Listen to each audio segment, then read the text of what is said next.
సభకు నమస్కారం.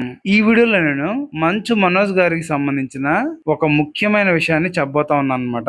ఈ మధ్య మంచు మనోజ్ గారికి, మంచు మోహన్ బాబు గారికి, అలాగే విష్ణు గారికి గొడవలు అవ్వడం ఆస్తి విషయాల్లో, అలాగే మనోజ్ గారిని పోలీసులు అరెస్ట్ చేయడం, మళ్ళీ వదిలేయడం, ఆయన కూడా కొన్ని వీడియో రిలీజ్ చేయడం, మీడియా ముందుకు వచ్చి మాట్లాడడం, ఇలాగా మోహన్ బాబు గారి ఫ్యామిలీలో చాలా ఇబ్బందులు ఎదురవుతున్నాయి కదా. ఇప్పుడు మనోజ్ గారు ఈ సమస్యల నుంచి ఎలా బయటపడాలని బాగా ఆలోచించి చిరంజీవి గారి దగ్గరికి వెళ్ళారంట.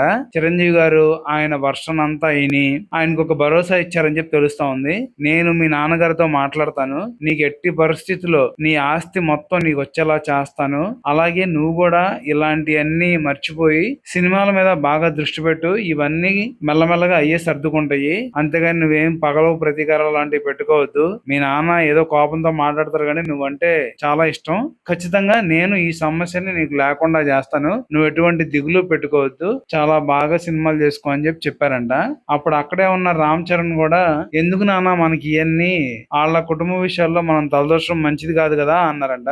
అప్పుడు చిరంజీవి గారు ఉండి, నేను వాళ్ళ కుటుంబ విషయాల్లో ఏం తలదోర్చను, నేను ఒక స్నేహితుడిగా మాత్రమే మోహన్ బాబు గారితో మాట్లాడి నా వంతు సహాయాన్ని మనోజ్ కి అందించాలని అనుకుంటున్నాను. ఎందుకంటే నాకు మీరందరూ సొంత బిడ్డలు లాంటి వాళ్ళే, మీరందరూ హ్యాపీగా ఉండాలి, మంచిగా సినిమాలు చేయాలి, ఇండస్ట్రీని ఇంకా పైకి తీసుకెళ్ళాలి, అంతేగాని మీరు ఇలాంటి ఇబ్బందులు పడతా కష్టపడతా ఉంటే నేను చూడలేను. నేను ఒక స్నేహితుడిగా మోహన్ బాబుతో మాట్లాడి మ్యాటర్ ని సెటిల్ చేసి మన మనోజ్ కి రావాల్సి నేను ఇప్పిస్తానని చెప్పి చిరంజీవి గారు భరోసా ఇవ్వడంతో పాటు ఆత్మవిశ్వాసాన్ని కూడా పెంచారంట.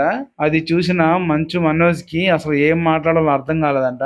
ఒక్కసారిగా చిరంజీవి గారి కాళ్ళ మీద పడి కన్నీటి పర్యంతం అయ్యాడని తెలుస్తోంది అనమాట. చిరంజీవి గారు కూడా ఏం బాధపడి మాకు కూల్ గా ఉండు, అన్ని సెట్ అవుతాయని చెప్పారంట.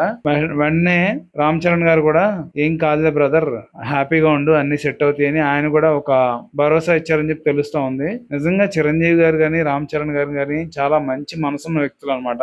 వాళ్ళ హుందాతనాన్ని, వాళ్ళ గొప్పదనాన్ని ఎప్పుడు ప్రదర్శిస్తూనే ఉంటారు, మళ్ళీ మళ్ళీ రుజువు చేస్తూనే ఉంటారు. వాళ్ళు ఇలాగే 10 కాలాల పాటు ఉండాలని మనం కూడా కోరుకున్నాం. అలాగే మోహన్ బాబు గారి కుటుంబం కూడా త్వరగా ఈ ఇబ్బంది నుంచి బయటపడి అందరూ బాగుండాలని చెప్పి మనం కూడా కోరుకుందాం.